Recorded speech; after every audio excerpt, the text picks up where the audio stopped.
India गठबंधन में seat बंटवारे की मुहिम छत्तीसगढ़, मध्य प्रदेश और राजस्थान में नजदीक आते विधानसभा चुनाव के चलते उलझने लगी है। वजह है कि सपा सबसे बड़ी पार्टी कांग्रेस से छत्तीसगढ़, राजस्थान और मध्य प्रदेश के चुनाव में कुछ सीटें चाहती है। समाजवादी पार्टी की हसरत इन राज्यों में अपनी जमीन तलाशने की है। ऐसे में सवाल उठ रहा है, क्या कांग्रेस सपा को इन राज्यों में सीट वितरण में कोई तवज्जो देगी या नहीं? आम चुनाव के लिए बना इंडिया गठबंधन क्या विधानसभा चुनाव के लिए भी काम करेगा? फिलहाल इस वीडियो में हम मध्य प्रदेश की बात करते हैं। नमस्कार, मैं शुभी महेश्वरी और आप देख रहे हैं new India headline. Uttar Pradesh के घोसी में हुए उपचुनाव में समाजवादी पार्टी का प्रत्याशी इंडिया गठबंधन का प्रत्याशी घोषित हुआ था।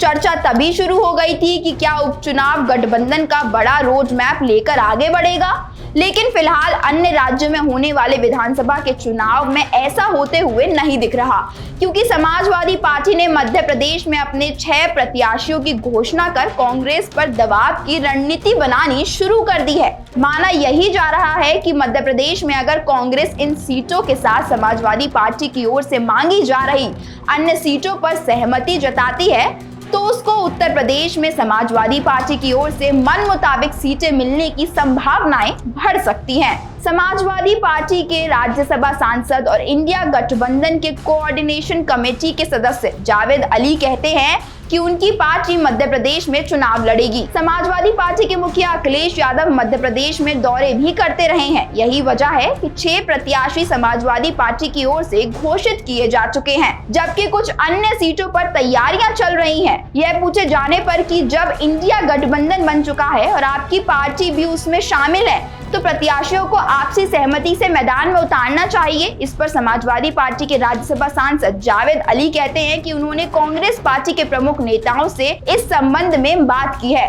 कांग्रेस पार्टी के नेताओं ने उन्हें भरोसा दिलाया है कि राज्य में चुनाव लड़ने के सभी सियासी समीकरणों के हिसाब से मध्य प्रदेश कांग्रेस के नेता उनके संपर्क कर आगे की रणनीति पर चर्चा करेंगे। हालांकि जानकारों का मानना है कि समाजवादी पार्टी ने मध्य प्रदेश में 6 सीटों पर अपने प्रत्याशी की घोषणा कर कांग्रेस के ऊपर प्रेशर पॉलिटिक्स का दांव खेला है।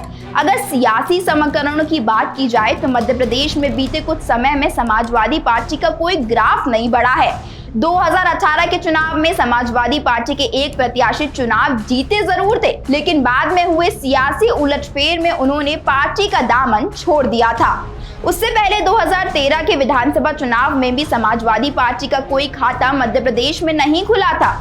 2003 के विधानसभा चुनाव में समाजवादी पार्टी ने 7 सीटें जीती थी, जबकि 1998 के विधानसभा चुनाव में 4 प्रत्याशी समाजवादी पार्टी के हिस्से मध्य प्रदेश में आए थे, जबकि 2008 के विधानसभा चुनाव में भी समाजवादी पार्टी ने 1 सीट जीती थी। उसके बाद से मध्य प्रदेश में समाजवादी पार्टी भारी संख्या में प्रत्याशियों की जीत के लिहाज से कभी बड़ी पार्टी के तौर पर नहीं उभर पाई। यही वजह है कि अब जब इंडिया गठबंधन में समाजवादी पार्टी और मध्य प्रदेश में बड़ी पार्टी कांग्रेस का गठबंधन हो चुका है तो समाजवादी पार्टी की ओर से ज्यादा सीटों की मांग कांग्रेस पर एक तरह से सियासी दबाव जैसा ही माना जा सकता है।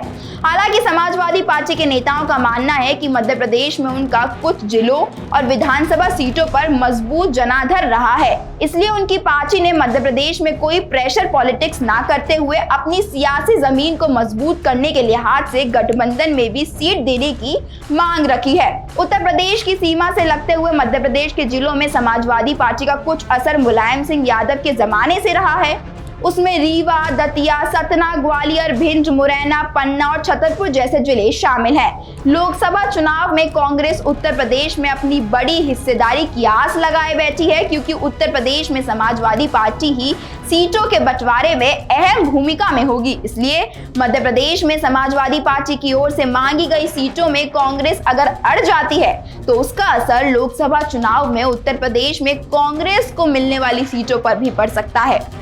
अब इस सियासी समीकरण को देखते हुए मध्य प्रदेश में कांग्रेस समाजवादी पार्टी को सीटें देने का दांव खेल सकती है, ताकि उत्तर प्रदेश में वह मजबूती के साथ अपनी तय सीटों के लिहाज से समाजवादी पार्टी से समझौता कर सके। खैर, क्या मध्य प्रदेश में पूरी होगी अखिलेश की ये हसरतें? अपनी राय आप हमें कमेंट करके जरूर बताएं। धन्यवाद।